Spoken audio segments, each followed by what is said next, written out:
What it is, what's up? House of the Dragon video in the cut. I can't believe I'm doing this. I have not, I think I checked earlier. I've not done a video on House of the Dragons or Game of Thrones at all since season 2, episode 4, which would be about probably 2 years now. I used to do these pretty much all the time per episode. I think I did all of them once episode one or season 1. And I think I did, like I said, about half of them season 2. Um, the general format of these typically was like a whole like like basically an entire episode length, just kind of recap and review. I don't have the memory I used to have when I was 24, 25. So I what I did was, with this being a pretty feckless and impotent episode overall, in my opinion, I actually just wrote down a few bullet points and went from there. And what I'm going to do is just read through these and kind of go with a concluding thought, and then kind of, I guess what season 3, episode 2 will kind of feel like. Um, Keep in mind, I am actually, I think I'm coming down. I think I'm going to be sick pretty soon. I think generally people kind of have a feeling for like when sickness is coming up on them. And I think I'm going to be sick pretty soon. So I got to get this done. Hopefully I'm good by season. Why do I keep on doing this? By episode 2. So with no further ado, it's also probably on YouTube. So if you want to see my YouTube in the past content I did, that's going to be Biscuits from Heaven, or BFH, I think it is. I'll probably just link in the bio, I guess, or description. Number 1, Emma Darcy, otherwise older Rhaenyra Targaryen, has done a commendable job of maintaining the petulance and good faith belief displayed and started by Millie Alcock.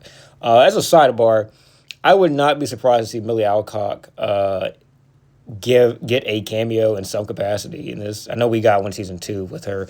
We have not gotten one with Emily Carey, who was young Olivia or young Allison yet. But I have a feeling that her movie, and I believe it is. I mean, if it's a WB property, so I assume that the same people who are the same studio as this fucking TV show also stand to gain from Supergirl getting a cameo. So I have a feeling that Millie Alcock would get an appearance at some point. I don't know what that point will be.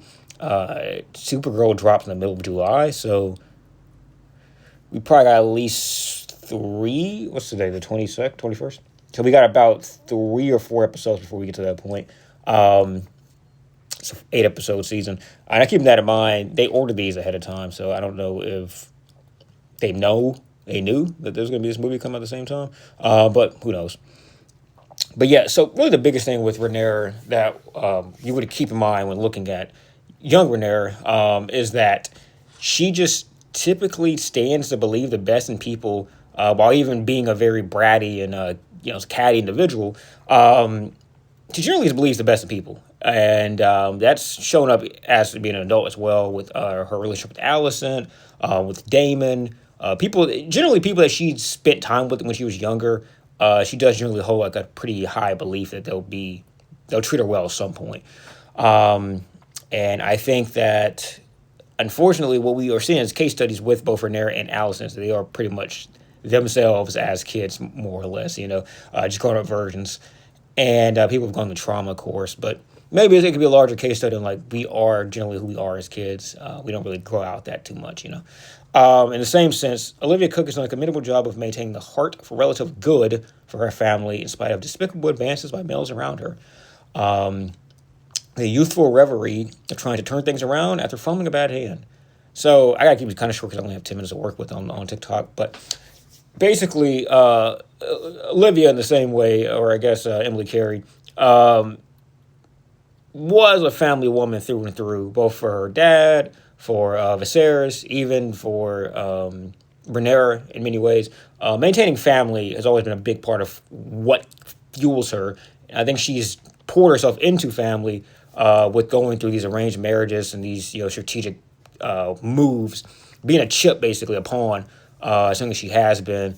I don't think it's ever really fully divulged, or it results in her being like kind of the cunning mastermind I think her father and those events would have portended that to end up being. But that's what we got out of her, was she's always at least gone back to family. And even with admittedly, like, wanting to just basically allow Aegon to just be like a chip. Aegon and Aemon, it seems like, to be a chip. Because at that time, she like thought Aegon was still king, and Aemon was just kind of in there, being a regent or whatever. So she would have pretty much been prepared to sacrifice both of those to like keep Helena herself and Helena's kids safe, and presumably the High Towers and De'Aaron and all those other ones that were not involved directly in King's Landing. So even with that being the case, she was able to use some of that cunning ability that is occasionally displayed by her, as well as show, I think, I think she truly has love for Aemon even to this point. But obviously that's eclipsed by, everything else that Aemon's done that's threatened the rest of her family. And she was able to use that to get Aemon to do what she needed him to do. So that's Olivia Cook / older Alicent Hightower. Third, both actors are being handed very flawed characters who are simply just not very smart when it comes to war. I think they're making the best of it. Some people will tell you Emma Darcy and Olivia Cook, are not like good actresses. I don't know what I guess you would call Emma Darcy an actor. I'm not sure.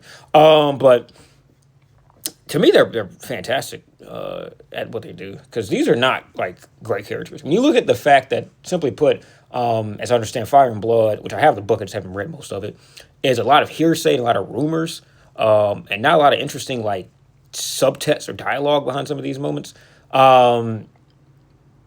These like showrunners are making a lot out of like either at one point GRM's notes or just simply their own interpretation of the story. And while it has divvied up into what I think is, as I understand, a fairly remarkable different path than what the book went. If you just give me a book of like recounts of what happened, then I got to fill in space somehow. So with these being the showrunners' creations, what these characters are, I think they've done a good job of making these characters work, because they're not good characters. They're not very smart. They make consistently bad decisions.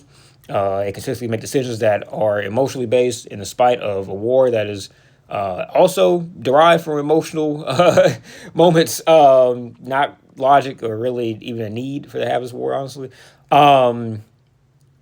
So, yeah, I think they did the best they could, what they got.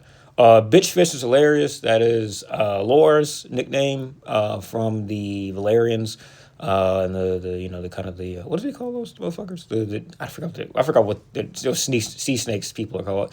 But I just want to cut in. I'm not gonna finish all this. I have like 8 more points. People who were like, I think this is a terrible actress. I think this is a terrible character, are fucking goofies, because this character has appeared in many, many ways in times when people like Game of Thrones. It's just simply a character that's supposed to be funny and witty, while also, having this underlying capacity to be a really good commander on the battlefront. And when you are making this character and only really intending for him to be a part of like 2 episodes, the expectations, I mean, maybe we could have expected maybe to go on a little bit longer, but with what we end up getting, this only being a 2-episode character, like people are like this, people are thinking like this, like some like depth of Game of Thrones, like this character like existed or was made. I'm like, that's so fucking stupid. Like, this is not that loud a character for people to think this is such a bad character. And I mean, they're involved in the part of this series that actually was fucking entertaining, which is the Battle of Golett, because everything else that has happened in this series in the last, I guess, because I think season 2 was a 8-episode season, I believe. So if we say it might be a 6, who gives a shit? If we say for all season 2 and then this episode, which this episode basically is season 2, that's kind of a bullet point I have. The Battle of Golett part is the only, well, really Valerian and extended parts are really the only thing of value that this season has produced. Everything else in this season fucking sucks. So at least Laura is involved in the part that fucking was entertaining. So I think I went on episode 5 and tried to get to episode 12. Blacks have and are the 2025-2026 Spurs from the NBA Finals, who blew a lead, sometimes a 10-point lead, sometimes a 20-point lead, in just about, in every single episode or game of that series. So in the same way the Blacks have consistently been that in this, in the last, I guess, 2 seasons. They consistently put their fucking foot in their mouths. Next video.